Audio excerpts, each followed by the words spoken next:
Meet Woody. Woody has just been voted on to the league's board. His home club wanted him to join the board because there are a number of things within the league they think are unfair, and they want Woody to change them as soon as possible. Woody wants to support his home club, but he also doesn't quite understand how a league board functions. But he doesn't want to get people offside in his first year. Woody is therefore a little confused how the next year is going to pan out. Good governance is a key difference between well-run and poorly run leagues. There are two governance models for league committees to consider. One is a board of directors, and two is a delegates model. The key difference between the two is that under a delegates model, a member is there to represent a specific club's interests, whilst under a board structure, they're there to represent the league. The WACFL strongly recommends leagues set up as a board of directors, as it's much more efficient in providing the structure needed to improve country football in your region. It's also important that this board has the power to make key decisions to steer the league in the right direction. These changes can be made under the new constitution, which must be altered before July the 1st, 2019. Once your league is set up as a board of directors, it's then important to get the right person into each position, such as president, secretary, director, umpires, etc. People shouldn't just hold a position such as president because they've always held it, but rather because they're the best person for the job. If this is currently happening, it represents an inefficiency that can be corrected. You may also notice that within the current board, the right person for the job doesn't currently exist. Say, for example, umpires. You mightn't have someone on your board that can manage the umpires, which means you may need to look at attracting a specific skill set onto the board in the near future.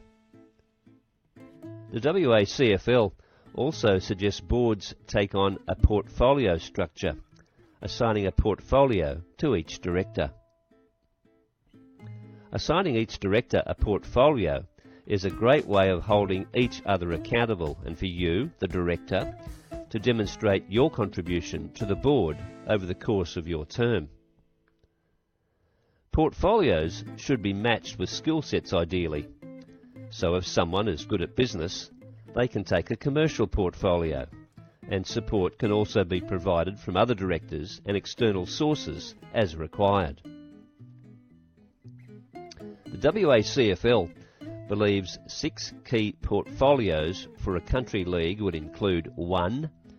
Football operations, 2. Commercial operations, 3. Umpiring, 4. Community, 5. Pathway, which includes juniors football, and 6. League events. Portfolios should be discussed and established in the first board meeting after the annual general meeting. Once the personnel, governance and portfolios are in place, it then becomes time for the day-to-day running of the board.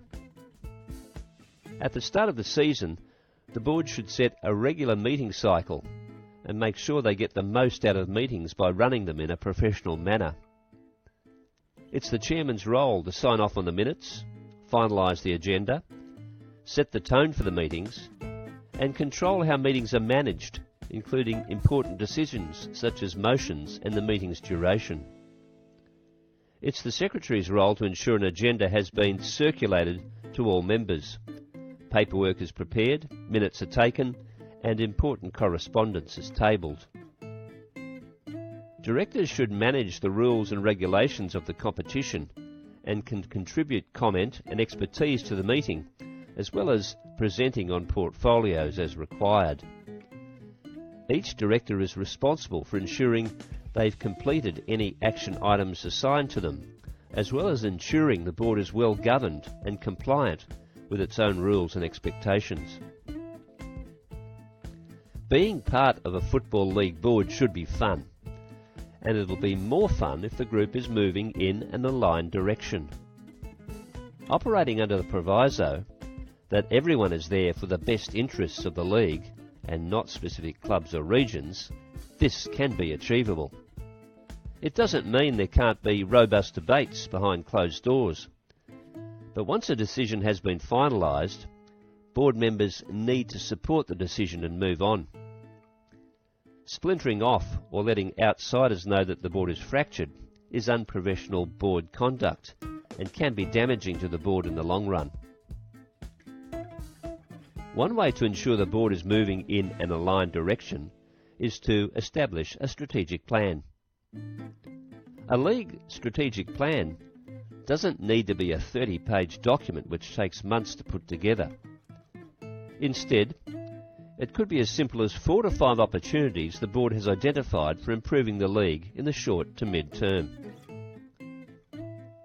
Possible improvement areas could include facilities, game day environments, talent pathway, club professionalism, representative programs, junior pathways, financial management and growth markets.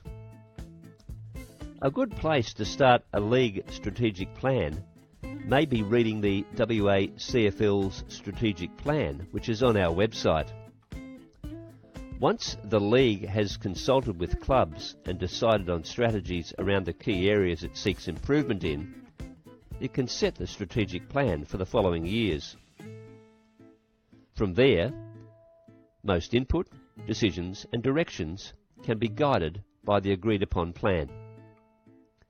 This shows external parties such as local government the vision for the local league and may help attract more support to our game in your local area.